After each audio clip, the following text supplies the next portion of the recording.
Hi guys, this is Dan from Magic Pachinko Restorations with another short video about taking care of vintage pachinko machines.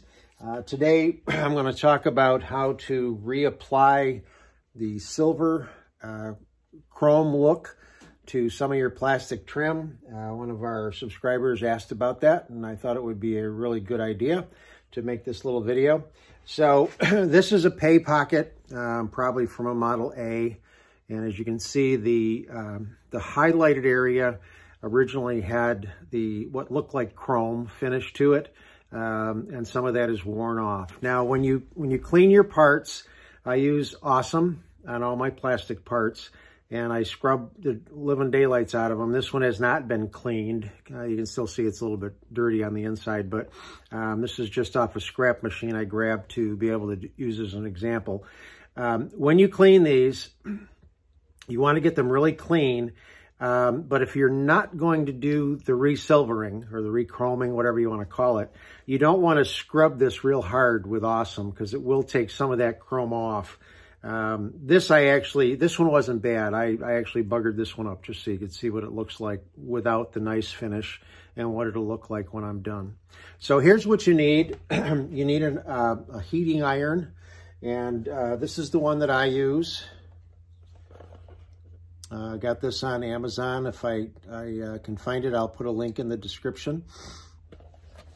You'll also need some alcohol, sandpaper, and then the foil. I have the chrome look foil, and I also recently bought the gold. And again, there's only one place that I know of where you can get that stuff, and I will put that link in. It's a company called Amstamp out in California. The foil itself is cheap. It's only about $3 a roll, but the shipping is pretty outrageous. It's like $12.95 to ship anything from them, so just be prepared. But it will last a long time. I bought 2 rolls a long time ago, and this is what I'm down to on my second roll from probably 4 or 5 years of doing this. So it lasts a good long time. As of yet, I've not tried the gold, but because most everything on the pachinkos is silver. So here's what you do. You take some sandpaper, and you're going to sand lightly. You're going to sand the old chrome or any remnants off. You don't want to sand too hard, but you want to get rid of all the chrome. And whoops. And also what you're doing is you're making this surface flat. You want this surface to be as flat as possible. So I've got all the chrome off. That's all I need to do with that. I'm going to take a little bit of alcohol and clean the surface. Get rid of any dust or anything that's there. You want that nice and clean. So it's clean now. Then what you're going to do is you're going to cut a piece of the foil just a little bit bigger than the piece you're actually working with. And I used to be real careful and cut the foil really small, but like I said, it lasts forever. So this iron right here, I just made this little cradle, but this iron has temperature settings on it. And when I first started playing with it, it was too hot, then it was too cold, then whatever. So right around 400 degrees is where I found that this iron is very effective at 400 degrees. So it'll depend on the iron you buy. You'll have to play around with it a little bit. So what you're going to do is you're going to take the shiny surface and you're going to drop it down onto the iron. And then you're going to take this and place it on it like that and push. And you're not going to stay on it too long. This iron is hot, and it will melt the plastic. So you got to play with it, and you'll get better at it as time goes on.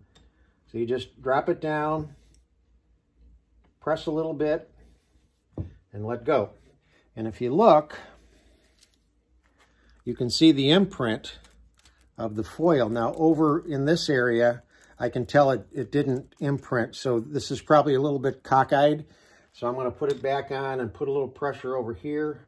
I'm going to kind of rock it back and forth.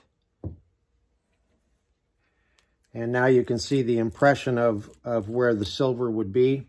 And what I'll do is I'll pull this off gently and I'll look to see if it took really well. And if you look here, it took quite well, except right at the top. All right. So I'm just going to put this back down and just go right to the top. And again, I can see the impression, so I pretty much picked it up. And that's not bad. Now, you can see that it's still not perfect at the top. A lot of it depends on your own personal preference. Sometimes what you have to do is you're gonna put it like this, and I know I need to do that top edge. This gets a little tougher to do, but now I can go in and use the iron and just put some heat right where I want it. And again, I'm not laying into this because I don't want to melt the plastic. There, and that's got it pretty well. So that does a real nice job. And on some of the bigger pieces, like now I'm gonna be doing this one later on. This is silver up here, but I noticed that this is actually gold. And I repainted this, and when we probably should do one on painting too, but when you paint, it doesn't matter if you get outside of these grooves, because I'm going to sand this, and it'll sand off this orange overflow, and then I'll put the foil on it, and it should look pretty nice when I'm all done. Okay, so that's how you do that. Again, look in the descriptions below for the links to the different products, and keep the questions coming. I love them.